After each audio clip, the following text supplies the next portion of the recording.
I was a research scientist specializing in electrophysiology. And I loved it, but I also wanted a creative outlet. And so one summer, I asked myself, what would I try if I wasn't afraid of anything? And for some reason, painting just came to mind. And the second that my brush touched the canvas, something just opened and I fell in love immediately. I believe that my work is influenced by my scientific background because I think at the end of the day that in the pure sciences as well as in the pure arts, it's always a search for truth.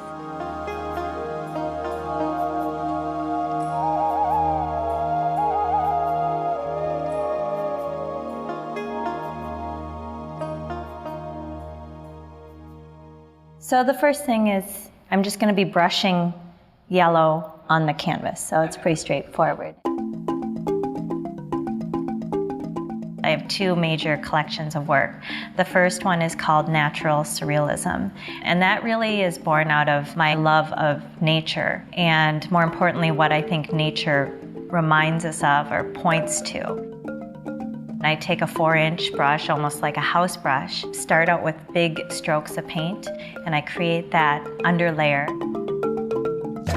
Over that, I'm adding a medium to kind of create almost like a slippery layer. And then over that, with the 4-inch brush again, these big sweeping motions of red, and then layering in deep crimsons and deep purples over that. So I keep layering up the paint.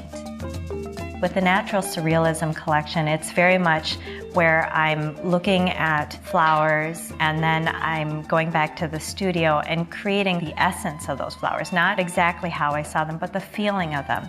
It's very thick impasto layers, so I'm really laying in a lot of paint, a lot of texture, a lot of metallics. It's really about the lushness of the natural world coming through. So the next thing that I'll do for this painting is I'll start to throw paint.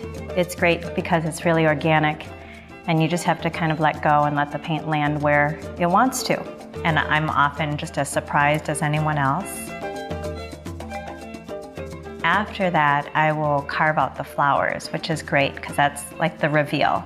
Basically, by pulling away all the paint on top, the yellow that was painted initially at the bottom is revealed. And so it's like watching a flower kind of bloom and come to life. The final part is carving in the stems and doing some of the detail work. But all of that is a very rapid process. And the reason why I do it that way is because if I continue to move, it becomes more like dance, where I don't have the chance to think about things or judge. My goal when I'm starting a painting like that is just to get myself out of the way and let whatever needs to come through, come through. And so I really see that part of the painting as just one big leap of faith.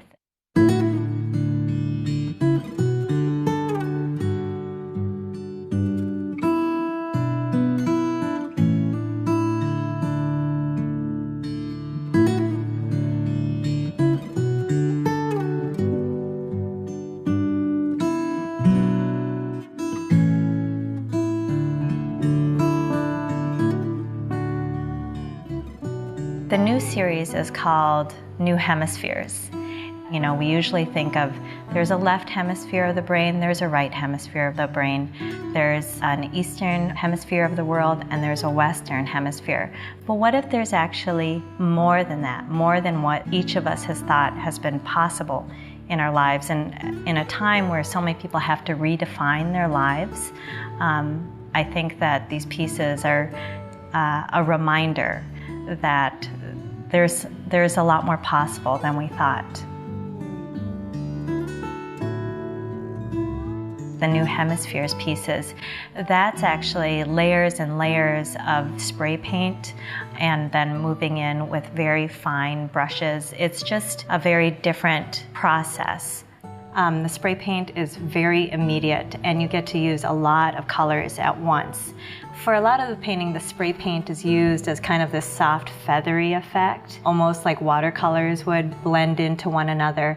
But then it's also fun because you can use it to splatter as well to kind of create this mottled look, and it creates a lot of dimension and depth, and it's just a fun medium to work with.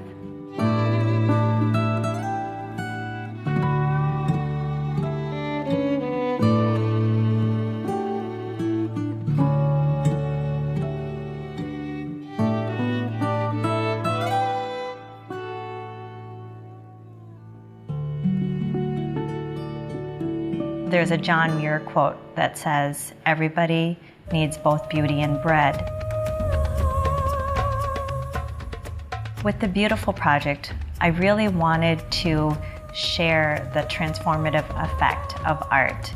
And so we went to refugee camps in Chad and Darfur, and we worked with the children in the refugee camps there, both bringing them the beauty and the bread. So there was medical and food as well as art projects so that the children could express themselves, tell their stories, and begin to have tools to transform their lives through the vehicle of art. We just gave them a simple number 2 lead pencil and a piece of paper, and we said, draw whatever you want. And as soon as we said go, for 3 hours, their heads were down, and we realized in that moment that these kids were hungering for something to engage in, and yeah, something where they could create something that was just for them.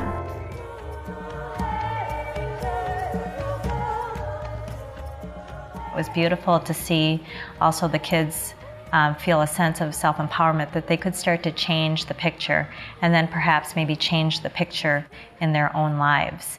So the artwork was a great way for them to be able to express themselves very freely. My work is always shifting.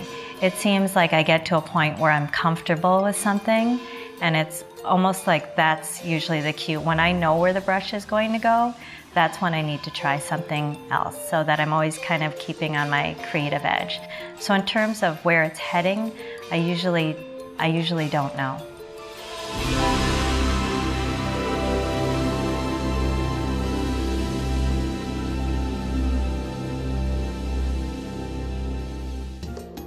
Minnesota Original is made possible by the State Arts and Cultural Heritage Fund and the citizens of Minnesota.